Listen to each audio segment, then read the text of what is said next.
Senhoras e senhores, sejam bem-vindos a uma apresentação da tese de que o aborto é moralmente e eticamente errado.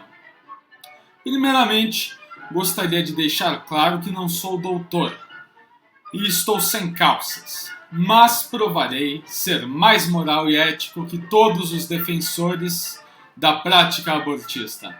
É isso mesmo. Para iniciar, lembramos do caso da menina de 11 anos, que foi abortada, que teve seu bebê abortado no Brasil no mesmo ano que os Estados Unidos da América tinham o aborto legalizado há mais de 50 anos, proibiram essa prática constitucionalmente. Afinal, a Constituição de lá deixa claro, mais do que claro, que defende a proteção à vida. E o aborto é contra a vida, evidentemente. Agora, quanto ao caso da menina, certamente de 11 anos, os médicos, primeiramente que fique claro que eles não poderiam ter feito o procedimento por duas razões. Dentro do código ético, primeiramente daquela instituição, CRM, mais especificamente, eles não podem fazer abortos, mesmo tendo sido passado pelo Ministério da Justiça e tudo mais. Eles não podem realizar o procedimento após 20 semanas de gestação. A menina tinha 29 semanas de gestação. E o laudo médico, ainda por cima, deixou claro que seria mais seguro para a menina e para o bebê que fosse feito um parto cesariano.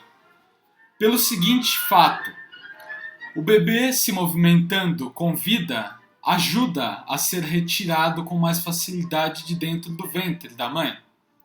Ou seja, com o bebê vivo seria muito mais fácil, muito menos doído, muito menos sangrento de tirar ele de lá. E ele ainda teria chance de sair vivo, causando nenhuma morte, talvez muitos traumas, mas pelo menos não haveria ferimentos dessa natureza. E seria mais fácil para os médicos. Afinal, me digam, o que é mais fácil, senhoras e senhores? É mais fácil arrancar pedaços de um cadáver com uma pinça ou ajudar um bebê a sair do ventre de uma mãe? Eu acho que a segunda é bem mais fácil. E é o que o laudo médico dizia. E normalmente é o que acontece. Normalmente não, sempre. Nunca houve um caso que o contrário fosse mais fácil. Agora, após deixar isso claro, algo muito estranho aconteceu nesse caso. Se já não bastasse uma menina de 11 anos ter um bebê no ventre dela há 29 semanas, algo muito estranho aconteceu quando os médicos fizeram o laudo. Eles afirmaram que o aborto seria mais perigoso que o parto cesariano e, estranhamente, oficiais da justiça disseram a eles que, se eles não fizessem o aborto, eles seriam presos. Após a ameaça, eles não tiveram muito o que fazer da parte deles e acabaram fazendo mesmo. Não é mesmo? Eu não faria, mas eu não estou no lugar deles, então pouco posso falar. Mas acabaram fazendo o ato. Mesmo assim. O estranho é a lei fazer uma coisa dessas, não é mesmo? Ameaçar os médicos, não é mesmo? Até onde eu sei, isso é ilegal. Mas enfim, após serem forçados, fizeram aborto, foi um negócio extremamente traumatizante. A juíza que julgou o caso até chegou a perguntar para a menina se ela não preferia esperar, não é mesmo? Mais um tempinho para que o bebê pudesse sair vivo. Isso foi ilegalmente disponibilizado nas redes sociais e gerou muita besteira. Eu vou ser bem sincero. Francamente, muita besteira. Essas pessoas realmente não sabem com que brincam. Após deixar o peculiar interesse político nessa prática bem claro, e ainda por cima, essa questão, esse caso que aconteceu aqui, vamos ver apoliticamente o que isso é, olhando por uma visão ética e moral, certamente. Primeiramente, deixaremos claro o que é o aborto, porque poucas pessoas parecem saber de fato do que se trata, mas falam muito sobre.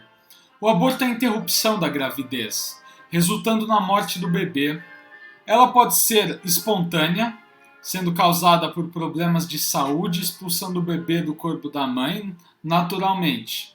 Também pode ser acidental, sendo provocada também voluntariamente, por volta de acidentes, traumas, coisas do gênero vivenciadas pela gestante. E pode ser provocado intencionalmente com o uso de medicamentos, substâncias ou procedimentos cirúrgicos, resultando na morte proposital do bebê no ventre da mãe.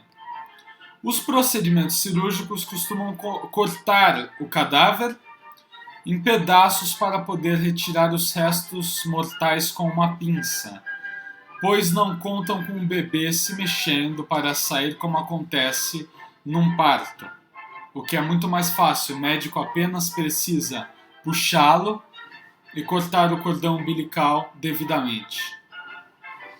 Após apresentar estes dados, é evidente que é antiético esta prática de aborto. Primeiro que o CRM, a ética médica, deixa claro que protege a vida e tem isso como dever de todos os médicos. E não somos ninguém para julgar se um bebê é vivo ou não, porque é a primeira de conversa. Mas não somos ninguém para julgar se um bebê vivo merece viver neste mundo. Milhares de pessoas vivem felizes, na doença e escassez. Afinal, a pobreza não é argumento para tristeza. Ela é apenas algo material que pode nos afetar se deixarmos. As pessoas costumam dizer por aí que um bebê não deve nascer para não viver a pobreza. Quem somos nós para dizer que ele não quer? Não somos ninguém. Somos apenas um bando de moralistas cretinos querendo falar o que os outros querem. Isso é extremamente errado. É algo extremamente idiota. Enfim, se cientificamente até um feto é considerado vivo, sendo uma célula, um bebê obviamente é vivo, certamente, obviamente, ele já é praticamente um ser humano subdesenvolvido, obviamente, só um bebê.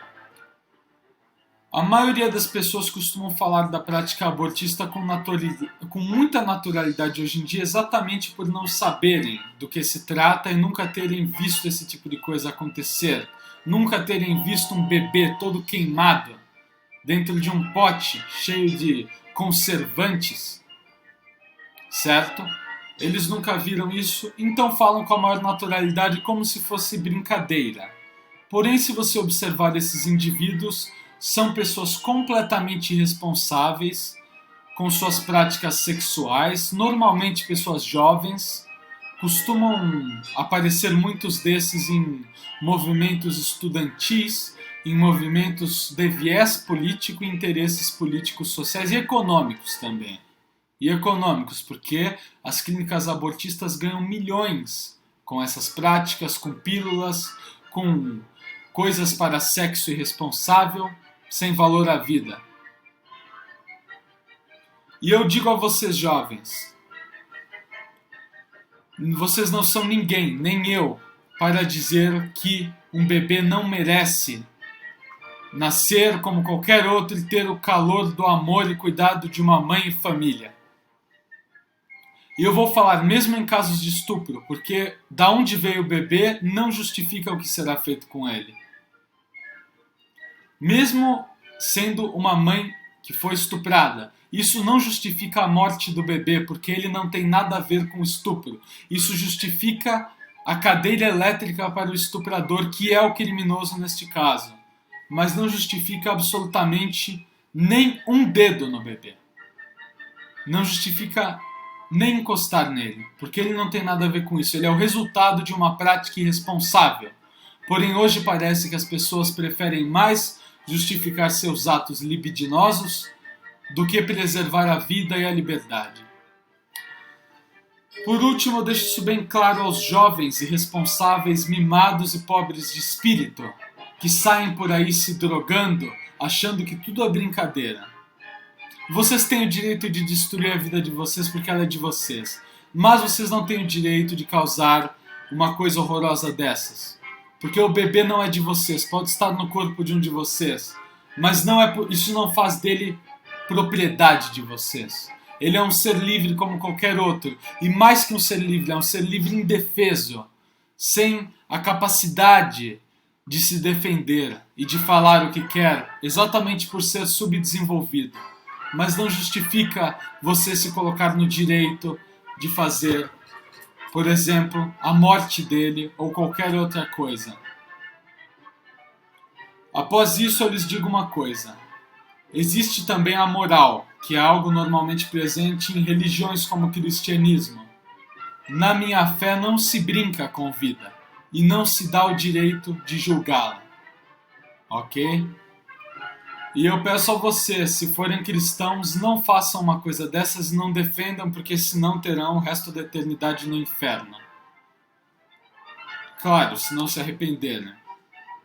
Enfim, sejam responsáveis. Não banquem os moleques fazendo práticas para adultos responsáveis. Ao fazer sexo, tome total responsabilidade por seus atos. Pare de ser um mimado canalha, ok? Que isso tenha ficado bem claro. Enfim, é isso por hoje, senhoras e senhores. Eu agradeço a presença dos telespectadores.